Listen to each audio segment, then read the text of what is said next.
Berlin is the kind of city where you need to know not just what to see, but also what to skip, especially if you want to make the most of just a few days here. I've been living in the city for almost 10 years, so let me show you which tourist spots you should probably avoid and the better alternatives that will make your trip much more memorable. Coming in hot at number 1 is Alexanderplatz. There are always tourists kicking about this square, but honestly, it's literally one of my least favorite places. And not just in Berlin, but literally anywhere. It's just a square filled with fast fashion stores and fast food chains. It's loud, it's dirty, it's completely lacking in culture, and it's just a very overwhelming space to be in. The only thing it's good for, in my opinion, is its view of the TV tower. Speaking of which, I wouldn't bother actually going up Berlin's Fernsehturm. But I'm not going to lie to you, this building is genuinely impressive. It is, in fact, the tallest structure in Germany, 368 meters tall. It was built by the East German government in the 1960s, and it opened in 1969. The idea was to show the world, and especially West Berlin, which you could see clearly up here, that the GDR was a modern, capable state. Do I think you should skip it entirely? No, it's a piece of history that you should at least stand next to.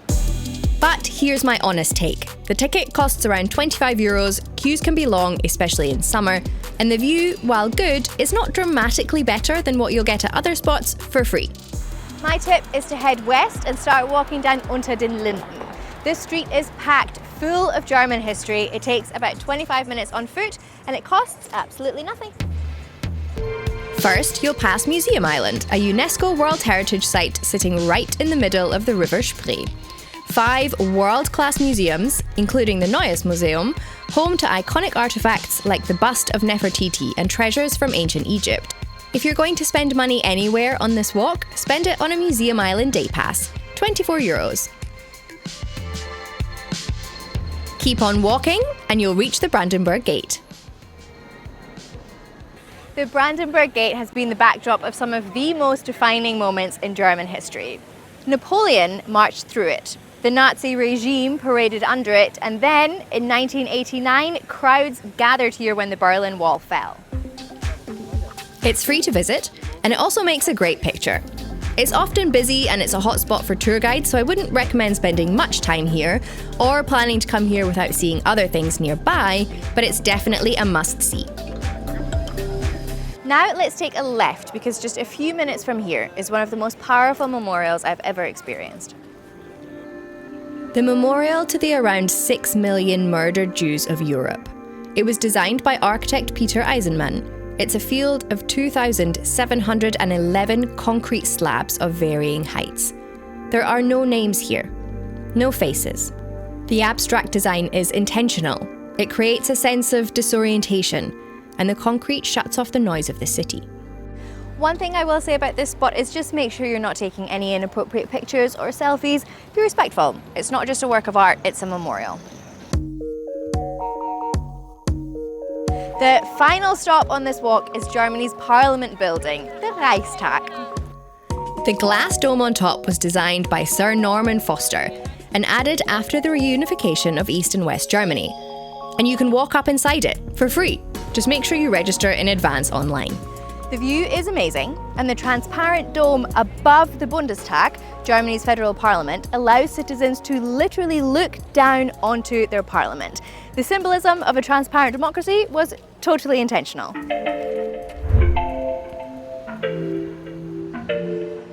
Next up on my list of things in Berlin to maybe not bother with is Checkpoint Charlie.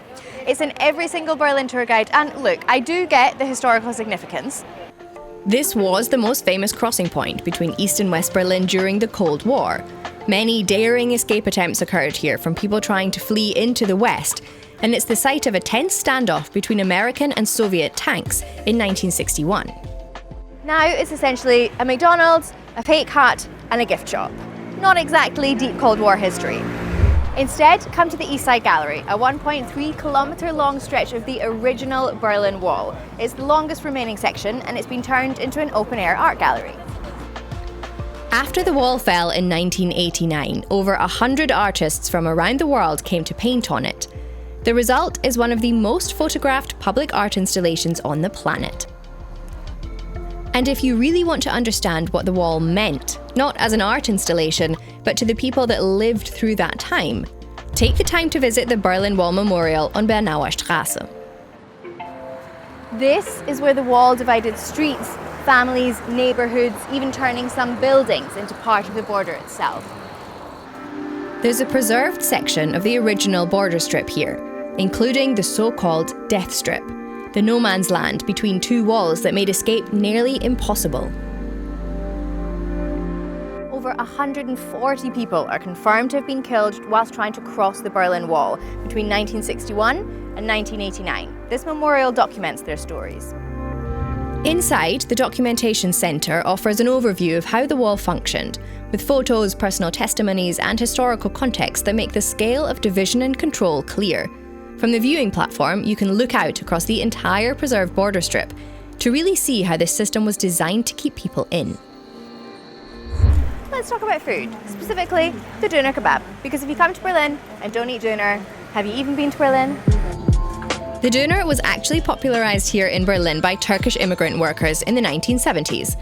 But here's the thing, do not, I repeat, do not buy your Döner at the tourist hotspots. The ones near the Brandenburg Gate, near Checkpoint Charlie, near Alexanderplatz. Kreuzberg and Neuen are two neighbourhoods that form the heart of Berlin's Turkish and Arab communities, meaning that you can get some of the best Döner in the city here. Mustafa's Gemüse Kebab on Mehringdamm is something of a legend. Be prepared to queue, but it's worth it. However, in this area, you'll find a decent Döner on every corner. So I'm not a massive fan of Döner meat. I usually tend to go for a veggie option. They do great halloumi falafel mix. So let's give it a go.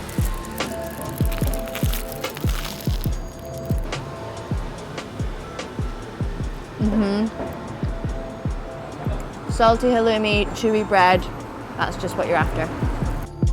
And while you're in Kreuzberg, don't forget to explore. This neighbourhood was the heartbeat of the city's counterculture scene in the 70s and 80s, home to squatters, artists and political activists.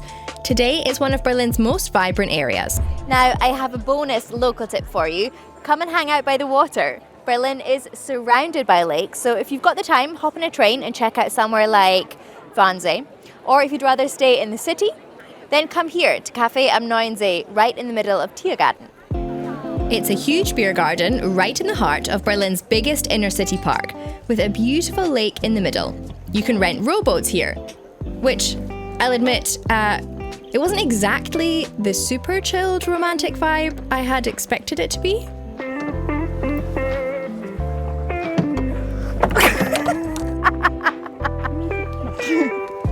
Turns out it takes some practice to figure out how to maneuver this thing. Now I understand what the problem is. Yeah, it turns out I was sitting the wrong way round. Oh well, practice makes perfect, I guess. Now I can finally enjoy the sunny summer evening in peace. This is what Berlin feels like when you scratch the surface of the sightseeing checklist. By all means, go and see the sights. Just don't stop there. Spend some time walking around, and then when you're done, come and grab a drink by the water. Which of our stops did you enjoy the most? Let us know in the comments.